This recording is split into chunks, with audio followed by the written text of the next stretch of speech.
नमस्कार दोस्तों। आज हम वायसराय और जो गवर्नर जनरल के ऊपर कुछ महत्वपूर्ण प्रश्न करेंगे। हमारी आज की परीक्षा वीडियो में से हर परीक्षा में 2 से 4 नंबर की प्रश्न ज़रूर आएंगे, इसलिए वीडियो को पूरा ज़रूर देखना। वीडियो को कहीं से भी स्किप मत करना। हमारा पहला प्रश्न है, बंगाल विभाजन के समय भारत का वायसराय कौन था? सही उत्तर है option number C, Curzon. Lord Curzon Bengal विभाजन के समय वायसराय थे। कर्जन ने ही 20 जुलाई 1905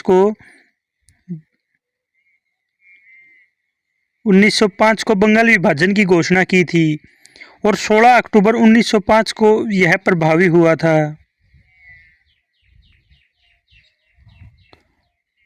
अगला प्रश्न है, भारतीय पुरातत्व विभाग की स्थापना किस वायसराय ने की थी?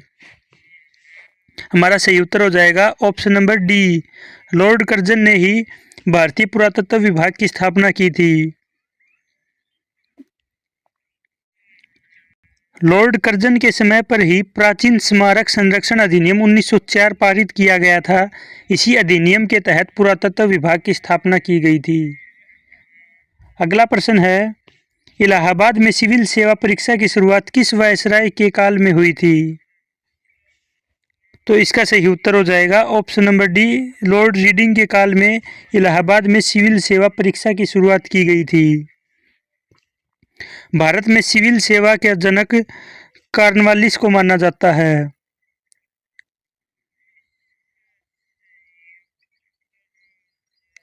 सिविल सेवा का जनक।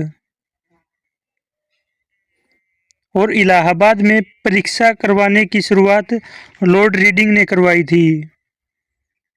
अगला प्रश्न है, बंगाल का टाइगर किसे कहा जाता है? सही उत्तर है ऑप्शन नंबर डी, लॉर्ड वेलेंसली को बंगाल टाइगर कहा जाता है।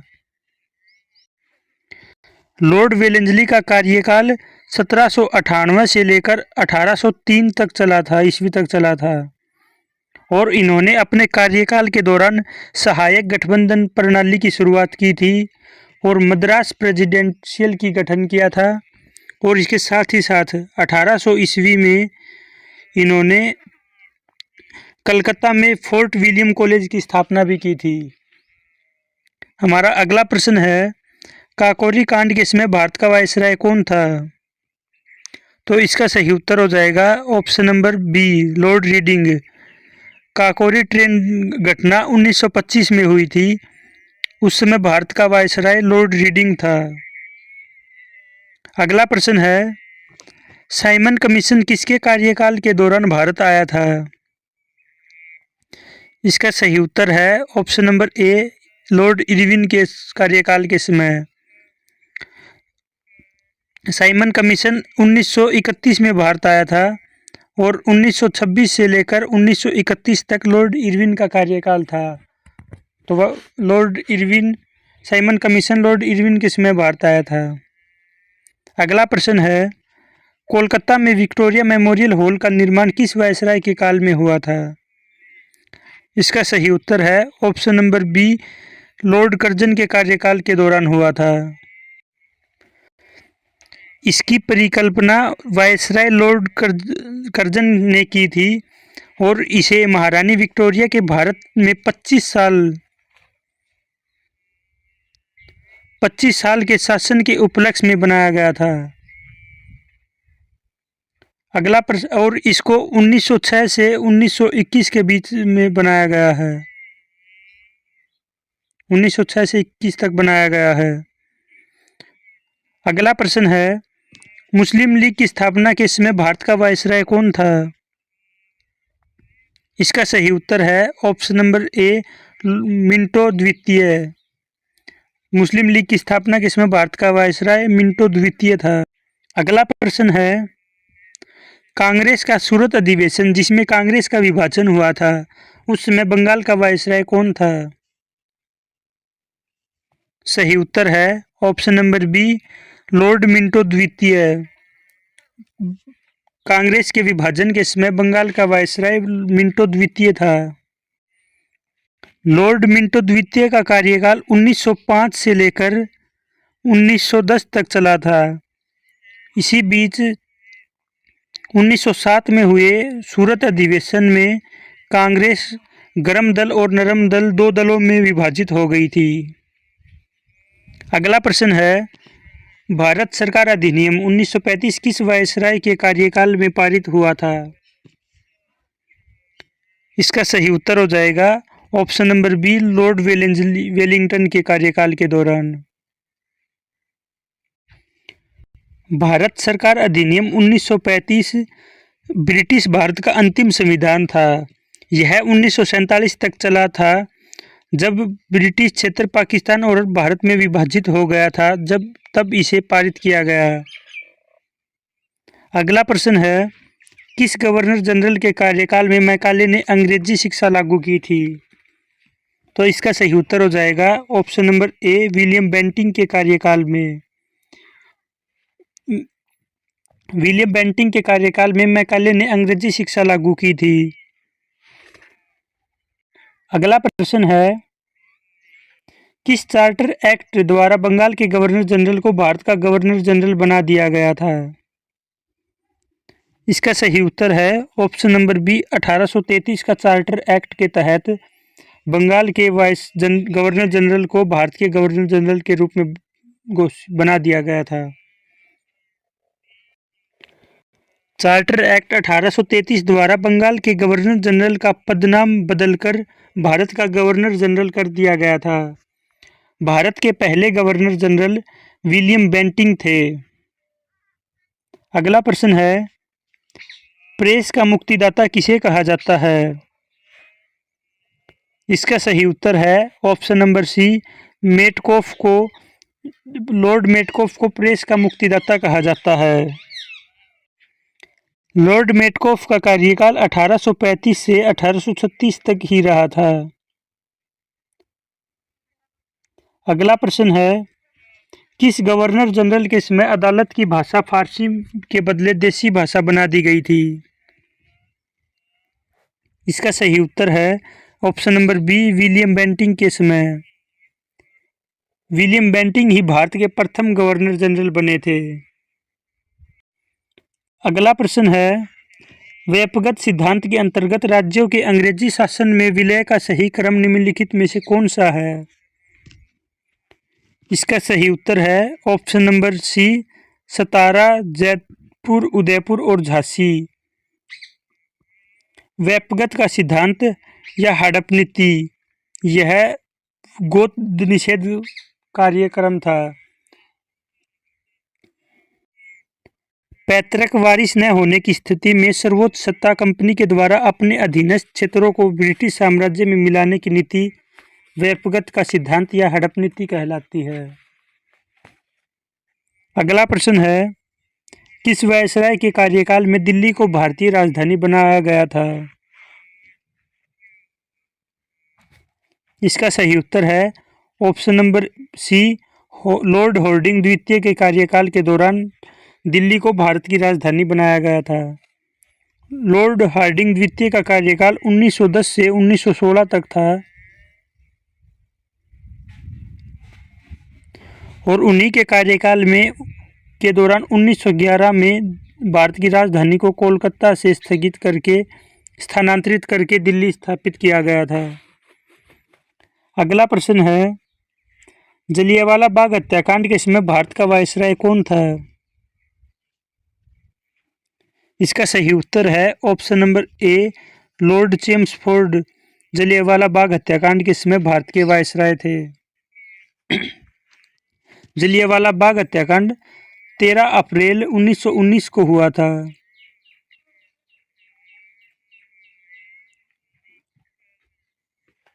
अगला प्रश्न है, भारत का प्रथम वायसराय कौन था? सही उत्तर है option number B, Lord Canning Bharat के प्रथम वायसराय थे। लॉर्ड कैनिंग का कार्यकाल 1856 से लेकर 1862 तक चला था।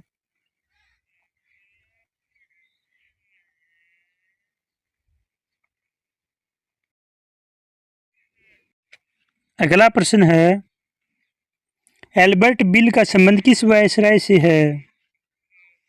सही उत्तर है option number D, Albert bill का संबंध लॉर्ड रिपन से है। अगला प्रश्न है, भारत में सहायक संधि का जनक कौन है? सही उत्तर है लॉर्ड वेलेंसली भारत में सहायक संधि का जनक माना जाता है।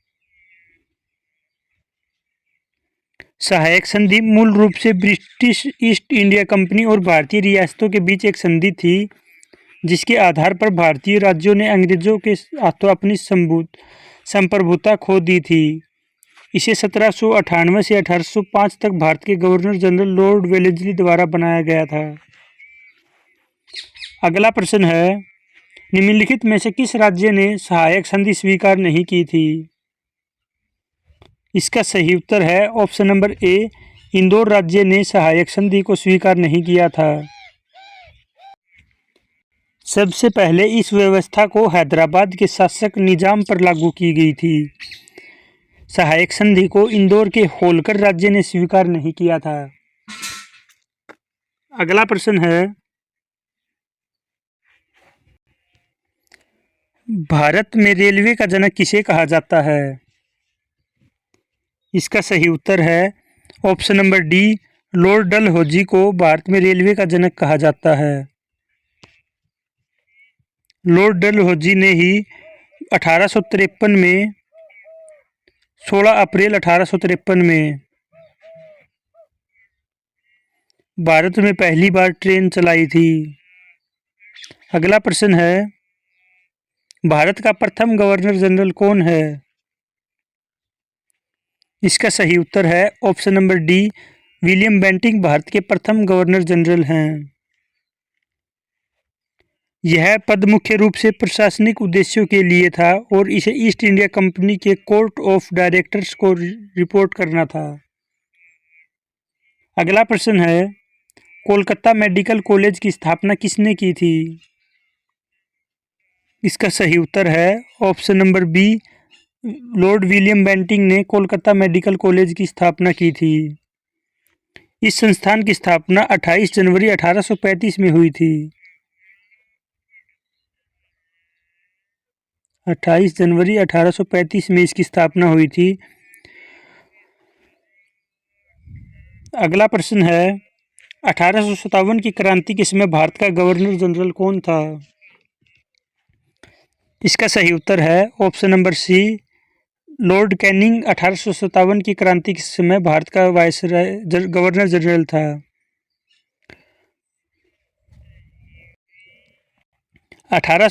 की क्रांति 10 मई 1857 को मेरठ में एक सिपाही विद्रोह के साथ शुरू हुआ था। अगला प्रश्न है, भारत में सती प्रथा का अंत किसने किया था? इसका सही उत्तर है option number D, William Bentinck ने ही भारत में सती प्रथा का अंत किया था। लॉर्ड विलियम बेंटिंक ने दिसंबर 1829 को भारत में सती प्रथा को प्रतिबंधित कर दिया था। यह एक प्राचीन हिंदू प्रथा थी जिसमें पति के अंतिम संस्कार के दौरान उसकी विधवा पत्नी भी चिता के साथ आत्मदाह कर लेती थी।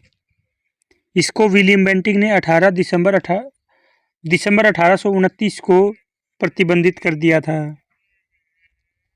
अगला प्रश्न है, महालेखा परीक्षक पद का सृजन किसके समय हुआ था? सही उत्तर है option number D, Lord Canning के समय महालेखा परीक्षक पद का सृजन हुआ था। 1857 में कैनिंग के समय महालेखा परीक्षक पद का सृजन किया गया था, जो स्वतंत्रता के बाद नियंत्रक एवं महालेखा परीक्षक कहलाया जाता है, जिसे हम कैग कहते हैं, CAG, नियंत्रण एवं महालेखा परीक्षक।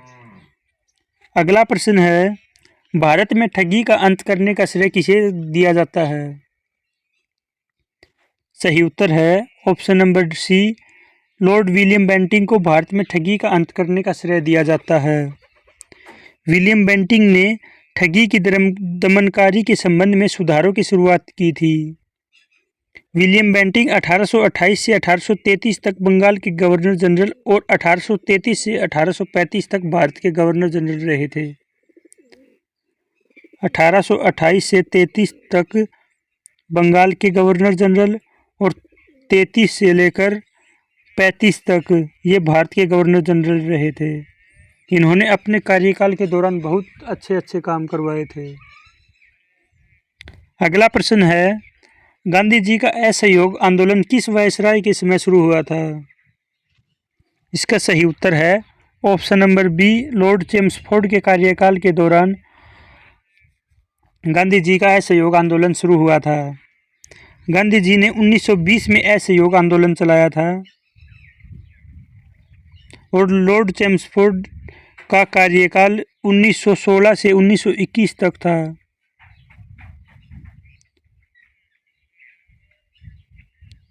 अगला प्रश्न है, मोपला विद्रोह किस वायसराय के कार्यकाल के दौरान हुआ था? इसका सही उत्तर है ऑप्शन नंबर ए, रीडिंग के कार्यकाल के दौरान मोपला विद्रोह हुआ था। इसे मालाबार विद्रोह भी कहा जाता है। 20 अगस्त 1922 21 से 1922 तक यह केरल के मालाबार क्षेत्र में हुआ था। इसे मोपला नरसंहार या मोपला दंगों और मप्पिला दंगों के रूप में भी जाना जाता है। यह केरल में मोपला समुदाय के नेतृत्व में किसान आंदोलन था। इन लोगों ने जमींदारों और अंग्रेजी हुकूमत पर हमला किया था। अगला प्रश्न है, प्रथम विश्व युद्ध के प्रारंभ के समय भारत का वायसराय कौन था?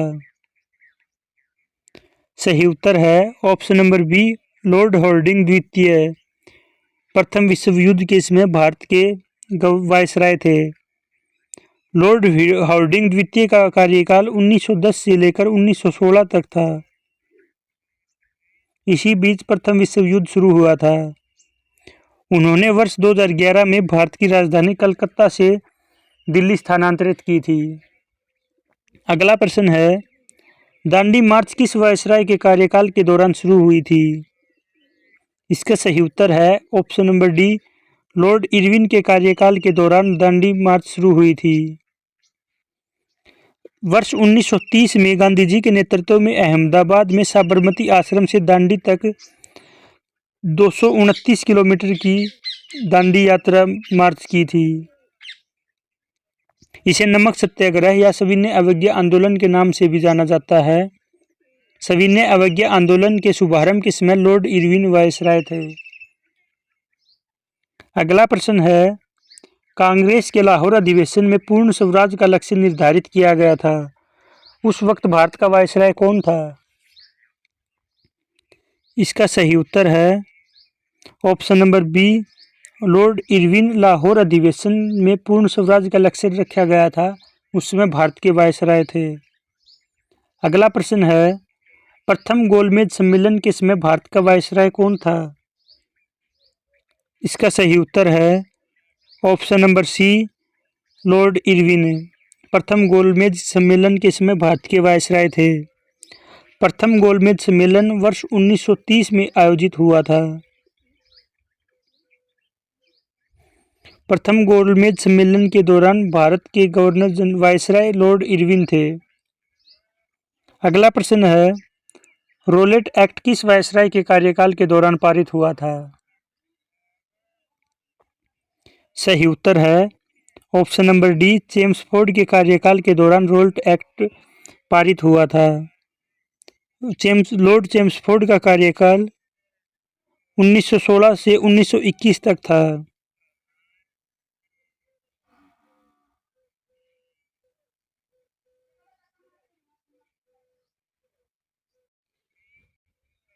अगला प्रश्न है, चोरा चोरी कांड के समय भारत का वायसराय कौन था? सही उत्तर है option number C, Lord Reading Chaura Chauri कांड के दौरान भारत का वायसराय था।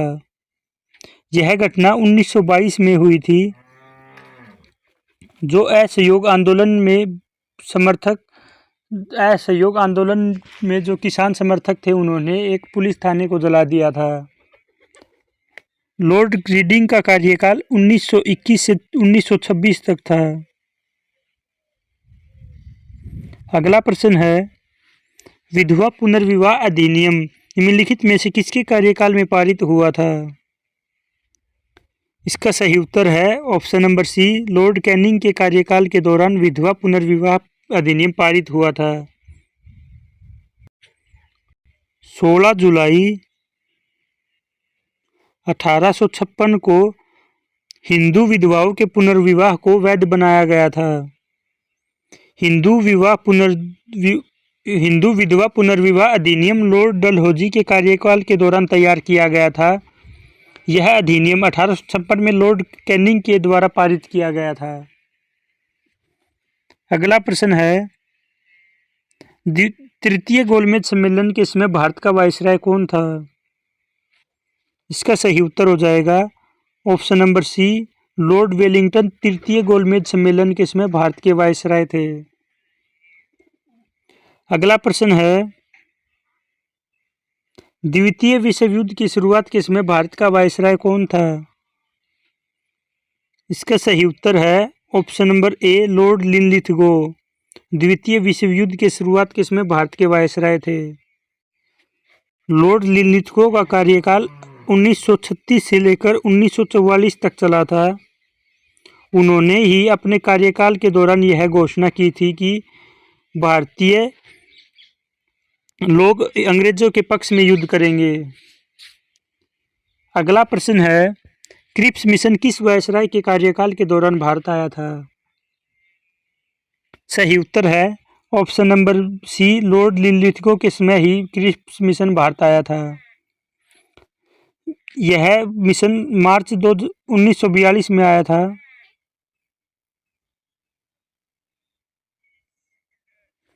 अगला प्रश्न है, अगस्त प्रस्ताव के समय भारत का वायसराय कौन था? इसका सही उत्तर है option number D, Lord Linlithgow अगस्त प्रस्ताव के समय भारत के वायसराय थे। भारत के वायसराय लॉर्ड लिनलिथगो ने ही 8 अगस्त 1940 को शिमला में एक बयान जारी किया था, जिसे अगस्त प्रस्ताव के रूप में जाना जाता है। अगला प्रश्न है, भारत छोड़ो आंदोलन की शुरुआत के समय भारत का वायसराय कौन था? इसका सही उत्तर है option number C, Lord Linlithgow Bharat छोड़ो आंदोलन की शुरुआत के दौरान भारत के वायसराय थे। अगला प्रश्न है, प्रथम आंग्ल सिख युद्ध किस गवर्नर जनरल के कार्यकाल में शुरू हुआ था? इसका सही उत्तर है option number A, Lord Harding के कार्यकाल के दौरान प्रथम आंग्ल सिख युद्ध हुआ था। प्रथम आंग्ल सिख युद्ध 1845 से 1846 के बीच हुआ था। अगला प्रश्न है, लॉर्ड डलहौजी का कार्यकाल क्या था? इसका सही उत्तर है ऑप्शन नंबर बी, 1848 से 1856 में। लॉर्ड डलहौजी ने ही भारत में रेलगाड़ी की शुरुआत की थी। उन्होंने ही 1853 में भारत में पहली रेलगाड़ी चलाई थी। अगला प्रश्न है, स्वतंत्रता प्राप्ति के समय भारत का वायसराय कौन था?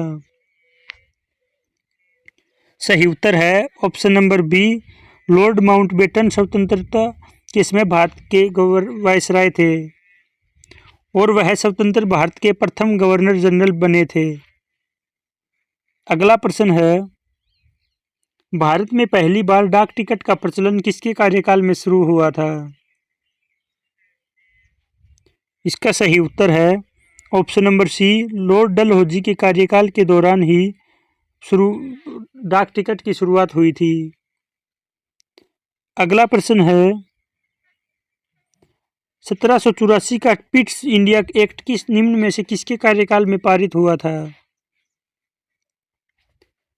इसका सही उत्तर है option number D, Warren Hastings के कार्यकाल के दौरान इंडिया में पिट्स इंडिया एक्ट पारित हुआ था। अगला प्रश्न है, लॉर्ड मेयो ने 1872 में मेयो कॉलेज की स्थापना भारत के में किस जगह पर की थी? सही उत्तर है ऑप्शन नंबर बी, अजमेर में मेयो कॉलेज की स्थापना की गई थी। यह केवल लड़कों के लिए एक निजी बोर्डिंग स्कूल है। इसकी स्थापना 1875 में मेयो के द्वारा की गई थी। अगला प्रश्न है, सलबाई की संधि के समय भारत में ईस्ट इंडिया कंपनी का गवर्नर जनरल कौन था? इसका सही उत्तर है option number C, Warren Hastings Salbai की संधि के समय भारत के ईस्ट इंडिया कंपनी का गवर्नर जनरल था। अगला प्रश्न है, निम्नलिखित में से किस गवर्नर जनरल पर महाभियोग लगाया गया था? इसका सही उत्तर है option number D, Warren Hastings के ऊपर महाभियोग लगाया गया था। बंगाल प्रेसिडेंसी के पहले गवर्नर जनरल वॉरेन हेस्टिंग पर 1787 से 1795 के बीच ग्रेट ब्रिटेन की संसद में महाभियोग चलाने का प्रस्ताव पारित किया गया था। आज की वीडियो कैसी लगी कमेंट बॉक्स में ज़रूर बताना। धन्यवाद।